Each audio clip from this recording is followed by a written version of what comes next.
Hello, I'm your host, Ricky Saillas. We're here at Upper Tomney Park in central El Paso. You know, February is known as a month of love and friendship. Well, we have some sweet treats for you in this edition of Your City in 5. Check it out. Chief Allen left a good leadership team in place. The police department has an interim police chief. The city appointed Peter Pasillas to serve as interim while a search for a new permanent chief takes place. Pasillas is no stranger to the department. He has 38 years of experience serving in all ranks since he became an officer in 1985. He also served as an assistant chief since 2009 before his current appointment. Pasillas says he is grateful for the opportunity and will continue to follow the mission left by the late Chief Greg Allen. I just want the El Paso police officers and the civilians to know that the mission is the same.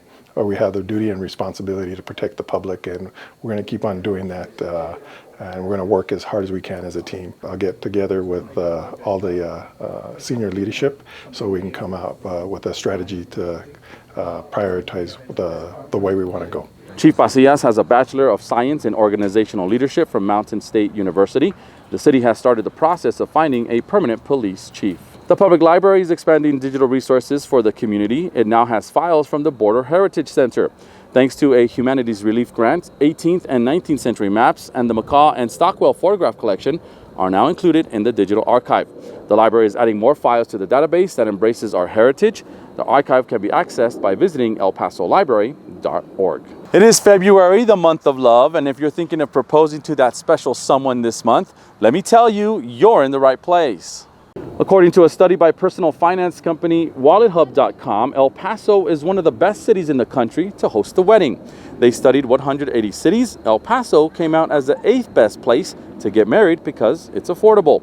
El Paso's restaurants, attractions, and wedding planning are all considered cost-friendly. So there's no excuse not to start a new chapter by marrying the person you love this February here in our hometown.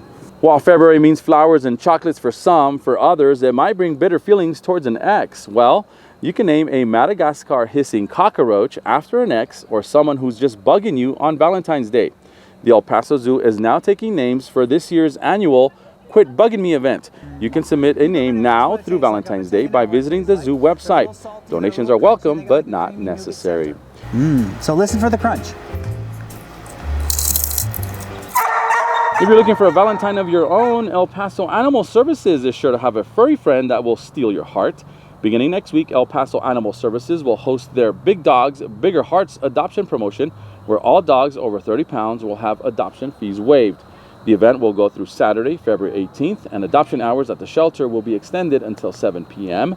Visit the shelter at 5001 Fred Wilson to adopt a furry Valentine of your own. February is Spay Neuter Awareness Month, but don't let Cupid get to your pets. El Paso Animal Services reminds us all that not only will spaying or neutering your pets reduce the overpopulation of homeless pets in our community, but it also increases your pet's lifespan and reduces certain behavioral problems.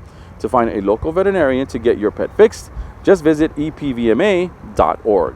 The El Paso Museum of Art has a new exhibition that you don't want to miss.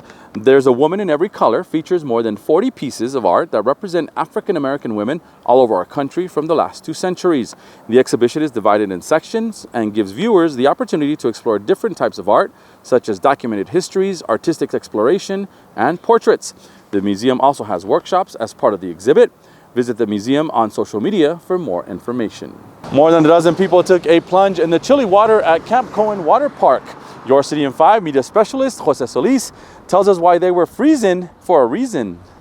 Let's start off. I have Gabriel, I do believe, is our first jumper. Are you going into the pool? Or are you going into the slide?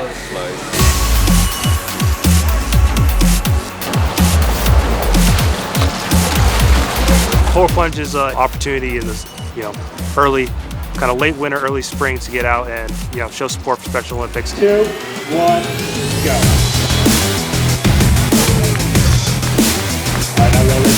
All the proceeds for the event go straight to programming here in the area. So this will help us put on our basketball events, our track events, bowling, all of that throughout the year.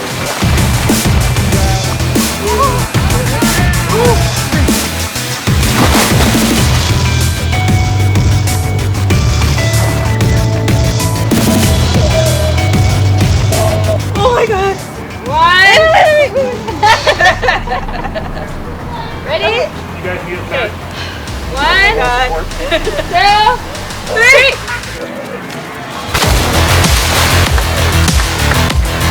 The slogan is freezing for a reason. Yeah.